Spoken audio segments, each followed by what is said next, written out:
The animals at Lion Habitat Ranch aren't sweating the heat. They've got their own place to chill out. Fox 5 checking in on the Henderson Animal Park to see how its menagerie is faring.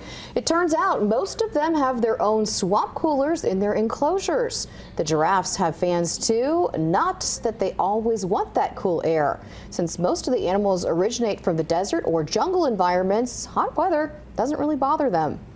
Sometimes even in the 90-degree weather, they don't really mind too much. They actually kind of like the heat a little bit, and they'll hang out in the shade rather than going to their swamp cooler, which they do have that as an option.